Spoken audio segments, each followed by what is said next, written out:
Hello hi నమస్తే అండి. Welcome back to my channel be like పాను.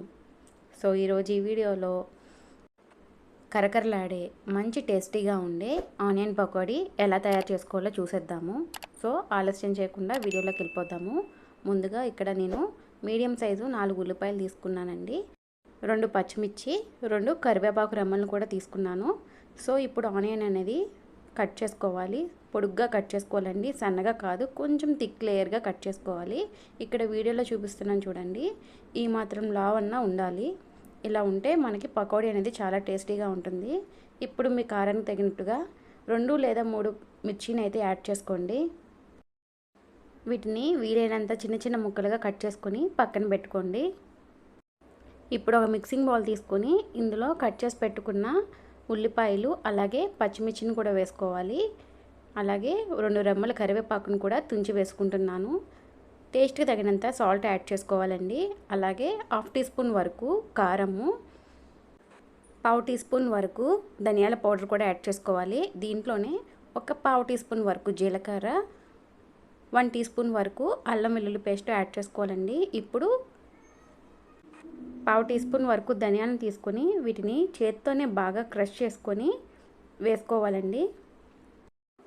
ఇప్పుడు ఈ వేసుకున్న ఇంగ్రీడియంట్స్ అన్నీ బాగా ఆనియన్స్లో కలిసేలాగా బాగా కలుపుకోవాలి.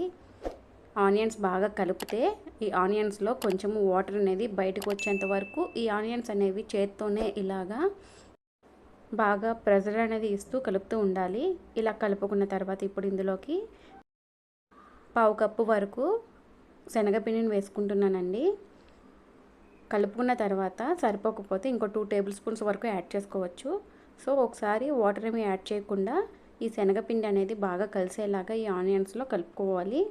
ఇలా కలుపుకున్న తర్వాత నాకు ఇక్కడ కొంచెం లూజ్గా అయితే ఉంది.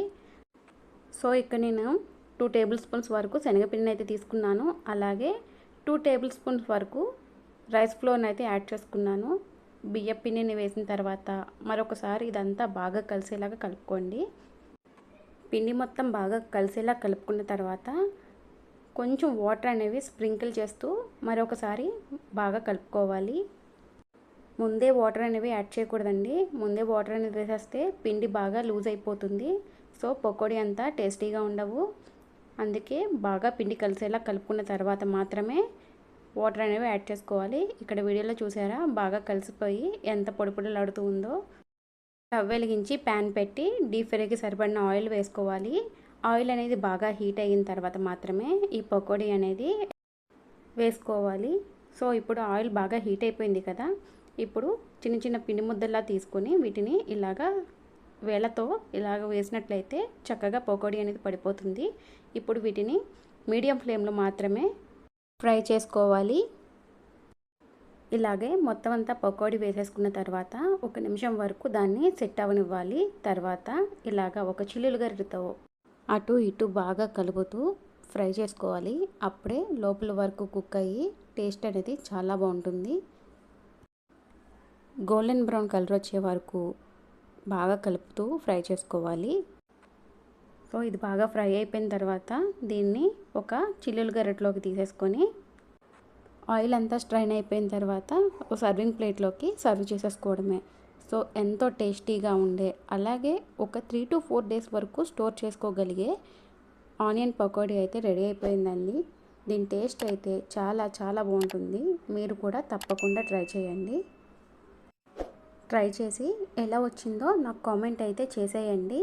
అంతకన్నా ముందు ఎవరైనా ఫస్ట్ టైం కనుక నా వీడియోని చూసినట్లయితే please like, share and subscribe to my channel. Thank you for watching.